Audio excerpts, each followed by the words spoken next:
My unethical Texas traditions made me marry my mother. I'm not someone who has ever wanted kids to start with. I knew I was unable to have children from a very young age due to a medical condition, and made peace with this long ago, and it wasn't difficult for me too. I have been married to my husband for 3 years now and absolutely adore his daughter. She's a literal ray of sunshine and joy. And he has been honest with me from day one that his daughter will always be his first priority, something that I actually admired about him. I also understood that he would never be able to leave her with her mother because she has a drinking problem that can lead to violence. However, recently he started being very judgmental of everything I do with his daughter. His daughter is now 7 years old and a few months ago fell during practice and fractured her arm. He was very worried about her and I was too, but he has always been very protective of her. When I told him that he should relax and she'd be alright and that he can't control every aspect of her life as a way to comfort him, he told me that he'll never be someone like my father.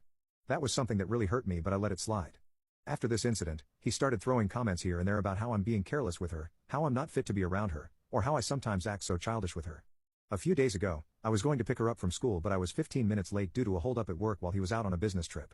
I felt that she was upset about waiting this long because she never had to wait this long before, but she didn't complain, I just felt it.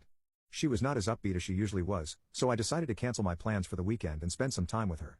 With the promise that all studies would be done on Sunday, which almost always was the usual case. We had what she called girls only day till dad comes home. Went shopping, ate out, had a Disney marathon, and spent some time by the backyard pool. That was over the course of 2 days till my husband came back home.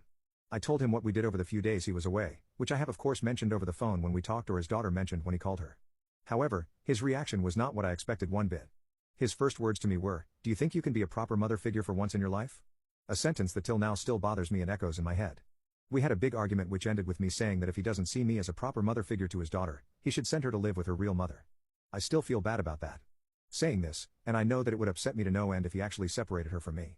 Because I have honestly grown very attached to her. However, still, I do not know if there is something I am not seeing or if there is something I fail to understand. Maybe I do not have the instinct to mother a child, or I do not see it as big of a responsibility as it should be. I just do not understand. After several arguments, the truth started to unravel.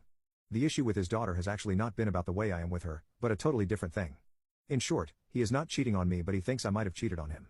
There was someone in his ears and it was his mother. Apparently, my mother-in-law didn't like me from day one and I was stupidly oblivious to how deep it ran. My unethical Texas traditions made me marry my mother. When Annie asked why she didn't wake up to see me on the bed next to her, I gave her the excuse that I didn't want to disturb her. Later that afternoon, when she left for the mall, I took the kids with me to see Marie, and while they played with her dog, we talked and I showed her the messages I transferred to my phone. Marie was shocked and so embarrassed that she began to cry. She told me how sorry she was that all this was happening, and I began to tell her it's not her fault. She began to say that maybe it was a mistake. I haven't exactly caught Annie red-handed. I knew she was really concerned for her sister if I divorced her. She knew how I treated Annie and how Annie was about to lose it all. I told Marie to help me look after the children once in a while and I would look for proof.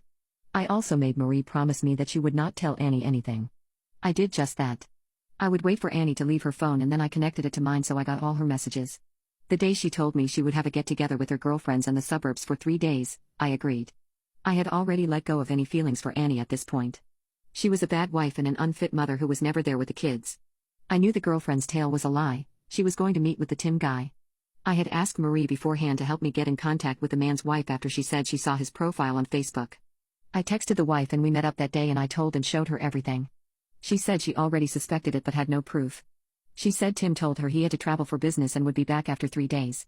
Ironic.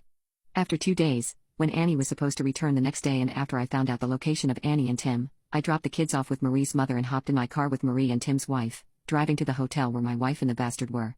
It wasn't very hard to bribe the receptionist after explaining our ordeal and get the key to the room.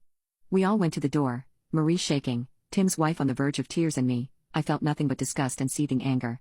We walked in on them in the act and armed with my phone ready. I snapped away before they could cover themselves.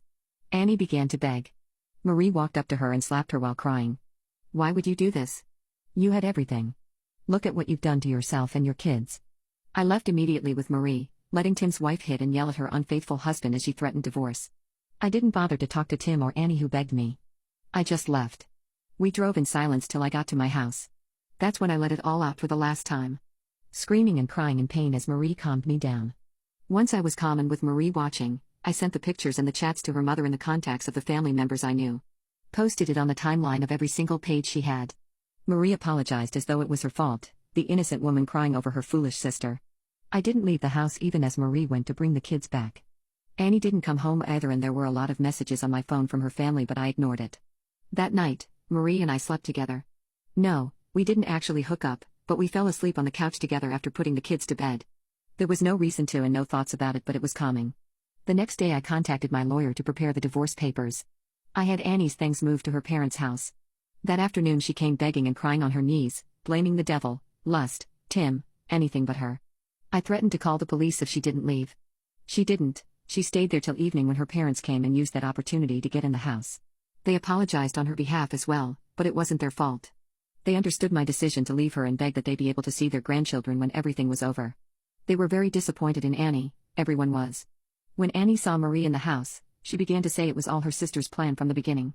That Marie wanted to take me away from her. That was the second time Marie slapped her. Telling her if she had been a fit mother she wouldn't have to be here and her marriage to me would have been fine, but Annie chose to mess around. I threw her out of my house eventually. I didn't care where she went. The divorce happened and like the court ordered, I split everything in half and gave half to her.